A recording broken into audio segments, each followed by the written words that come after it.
नमस्कार दोस्तों, संकल्प मैथ क्लासेस में आपका स्वागत है। हम कर रहे हैं यूपी टेट मैथ्स स्पेशल। जो जुलाई में आपके लिए टेट आने वाला है उसके लिए मैं आपको नोट्स उपलब्ध करा रहा हूँ और ये सभी सवालों को आप नोट करते रहें। मैं आपको समझाता भी जाऊँगा और आप एक कॉपी पेन लेके इनको नोट करते रहें। इसका ये पहला सवाल है, 1.007 माइनस के 0.7 का मान क्या होगा। हम अक्सर करके पॉइंटों के सवाल में घटाने में गलती कर देते हैं। तो देखिए घटाते कैसे हैं, ध्यान रखना है कि पॉइंट हमेशा ये दो संख्याओं के बीच में जो पॉइंट होता है, पॉइंट हमेशा सीध में ही होना चाहिए। चाहे संख्या इधर ज़्यादा निकल जाए या इधर ज़्यादा निकल जाए, उससे कोई फ़र्क नहीं पड़ता है। अब आप समझ गए होंगे ये मैंने कैसे घटाया है, ये आसानी से आ गया होगा समझ में। केवल जो गलती करते हैं पॉइंटों में से करेंगे, 7 के 7 आ गए, 0 0 आ गई, इस पर से एक हाथ चलिए 10, 10 में 7 गया तो 3 आ गए। पॉइंट जैसे ही है वैसे ही रखा हुआ है। अब आगे सवाल देखते हैं। आगे दे रखा है 0.1 में से क्या घटाएं कि 0.03 प्राप्त हो जाए। देखिए या तो अब इसमें ये वाला जो 0.03 दिख रहा है, ये 1 से इससे कम है। अगर इस तरीके का सवाल आपको मिलता है तो उसमें अधिकतर क्या करते हैं कि इस वाली संख्या में से इसको घटाते हैं, लेकिन यहाँ ये कम है तो इसलिए ज़्यादा में से कम को हमने घटा दिया, उत्तर आपका प्राप्त हो गया। इसको या तो 0.1 लिख लीजिए या 0.10 लिख लीजिए, एक ही बात है, ध्यान रखना है इस बात का। आगे दे रखा है इसमें 3.07 में से क्या जोड़ें कि 3.5 मिल जाए। तो जिसके लिए बोलता है वो उसमें से इसको घटा दीजिए। तो घटा दिए 3.5 में से घटा दीजिए आप 3.07। ये 3 पॉइंट के, ध्यान रखना पॉइंट सीध में ही आना चाहिए। अब देखिए इस पर एक अंक ज़्यादा है तो हमने इसमें अपनी तरफ से एक 0 बढ़ा दिए और उसके बाद घटा दिए। जैसे घटाते हैं वैसे हम इसको घटा देंगे। अगला सवाल देखते हैं, गुणा है। गुणा में क्या होता है कि जितने अंक हम पॉइंट गिनते हैं, पहले यहाँ पे एक अंक के बाद पॉइंट ये रहा, एक अंक के बाद ये रहा और एक अंक के बाद ये रहा, लेकिन ये गुणा में ही गिनेंगे। अब ये पॉइंट जो लगा हुआ है इसमें 3 अंकों के बाद पॉइंट आएगा। इस संख्याओं का जब मैं आपस में गुणा करूंगा, गुणा करने के बाद जो संख्या प्राप्त होगी उस संख्या में आपको 3 अंक के बाद पॉइंट लगाना है, जो कि हमने लगा दिया। लेकिन ये करना किसमें, ये केवल गुणा में ही करना है आपको। अगला दे रखा है इसमें, इसमें भाग देना है। देखिए मैं भाग का मतलब ये वाली संख्या नीचे आएगी और ये ऊपर आ जाएगी। इस पर भी 2 अंक के बाद पॉइंट है, इस पर भी 2 अंक के बाद पॉइंट, से पॉइंट करा दिया, 16 का इसमें भाग दे दिया, उत्तर मिल गया आपको। 6 का भाग देना है 102 में, 17 6 के 102, 2 अंक के बाद पॉइंट है, 2 अंक के बाद पॉइंट लगा दिया हमने। आगे दे रखा है इसका लघुत्तम समावर्त निकालना है। ध्यान रखना अगर वो लघुत्तम समावर्त कह रहा है तो ऊपर की संख्या का हम लघुत्तम समावर्त निकाल देंगे और नीचे की का मासा निकाल देंगे। अगर वो मासा बोलता है इस जगह पे कि मासा ज्ञात कीजिए, तो ऊपर की का मासा और नीचे की का लासा, इस तरीके से उल्टा हो जाता है। बस बाकी की इस चीज़ को आप अच्छे से समझ सकते हैं। मैंने लासा निकाला और नीचे की संख्या का मासा निकाला है। इसका इसमें ये पॉइंट कहाँ से आए, 1 0 है इसलिए एक अंक के बाद पॉइंट लगा दिया है मैंने।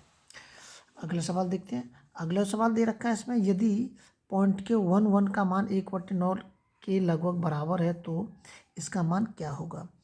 देखिए इस पॉइंट के 1 को क्या लिख सकते हैं, इसके ऊपर एक बार लगा देंगे। इस बार का मतलब होता है ये एक संख्या अनंत तक है, ऐसे ही है। तो ये दे रखा है तो इसके ऊपर भी हमने एक बार लगा दिया, तो 7/9, यहाँ पे 1/9 आ गया, उत्तर हो गया आराम से। और अगर इस वीडियो को आप अलग अलग बाकायदा इन सवालों को हाथ से होते हुए देखना चाहते हैं तो पीछे वीडियो में सारी वीडियो पड़ी हुई हैं जो मैंने हल कराए हैं। उसमें आपको संपूर्ण मैथ मिलेगा, वो मैथ मिलेगा आपको, चक्रवृद्धि ब्याज मिलेंगी, साधारण ब्याज मिलेंगी, नाव नदी जितने भी सवाल हैं सब मिलेंगे। और किसी भी एग्जाम की अगर तैयारी कर रहे हैं तो हर एग्जाम की तैयारी के लिए आपको इसमें मैथ्स मिलेगा। अब देखिए इसमें दे रखा है अंक और संख्या है। अंक और संख्याओं से हम सबसे पहले हम सबसे छोटी से छोटी संख्या से चलेंगे। तो ये जो नोट्स मैंने यहाँ पर बनाए हुए हैं इनको आप याद कर लें। इनमें से एक सवाल आपको जरूर मिलता है, 1 2 सवाल 100%, एक नहीं कम से कम 2 से 3 सवाल मिलते हैं आराम से। कि 0 की खोज किसने की थी, आर्यभट्ट ने की थी। शून्य ना तो सम संख्या है ना ही विषम संख्या है, ये याद करने पड़ेंगे आपको। अब पूर्ण संख्या जो होती हैं वो कितने से शुरू हो रही है, 0 से शुरू हो रही है, ये आपको याद रखना है कि पूर्ण संख्या हमेशा किससे शुरू होती है, 0 से शुरू होती है। आपको 4 ऑप्शन दे देगा और पूछेगा इसमें से बताइए पहली पूर्ण संख्या कौन सी है, तो कौन सी होगी, 0 होगी। इसमें कह रहा है किसी संख्या में शून्य का भाग देने पर परिणाम हमेशा इन्फिनेटिव रहता है। एक क्या कह रहा है, संख्याओं का सबसे छोटा अंक 1 होता है।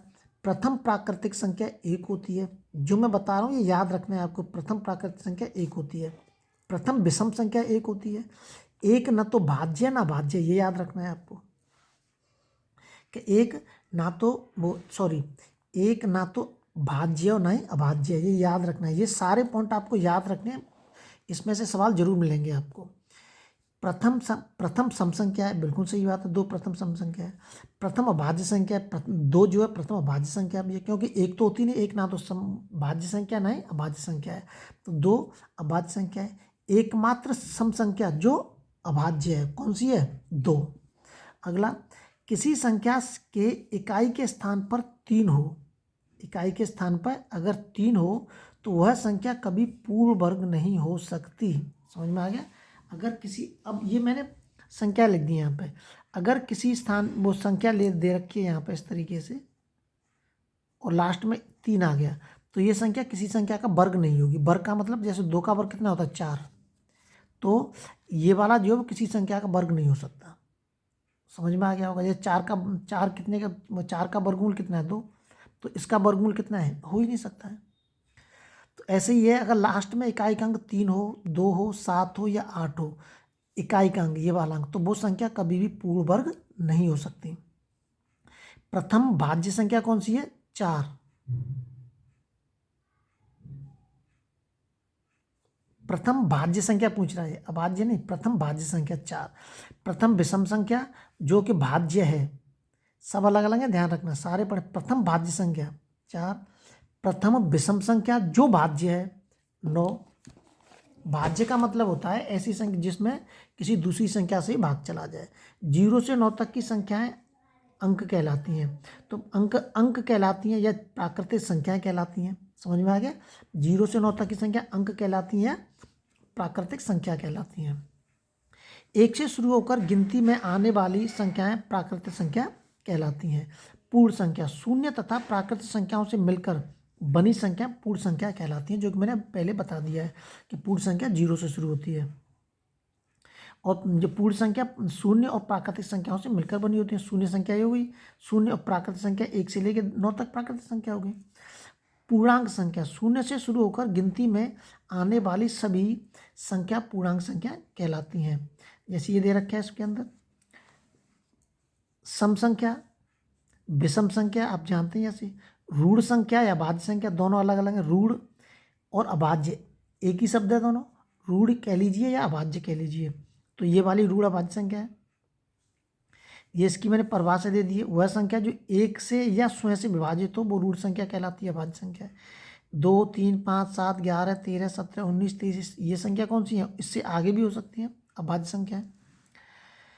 भाज्य या यौगिक या संयुक्त या समष्टि एक ही संख्या के नाम है, ध्यान रखना है। भाज्य कह लीजिए, यौगिक कह लीजिए, संयुक्त कह लीजिए या समष्टि कह लीजिए, ये सारी संख्या क्या होती हैं? ये एक ही नाम की होती हैं। कौन सी है? ये सामने आपके सामने लिख दिए मैंने। अब इनके आप नोट्स तैयार करते रहें, कल के वीडियो में आपसे फिर मिलूंगा और इन पे आधारित आप सवाल भी करें। जल्द से जल्दी मैं यूपी टेट के नोट्स आपको उपलब्ध कराना चाहता हूँ, ताकि किसी दूसरे एग्जाम की मैं शुरू से मैथ्स की अच्छे से तैयारी करा सकूँ।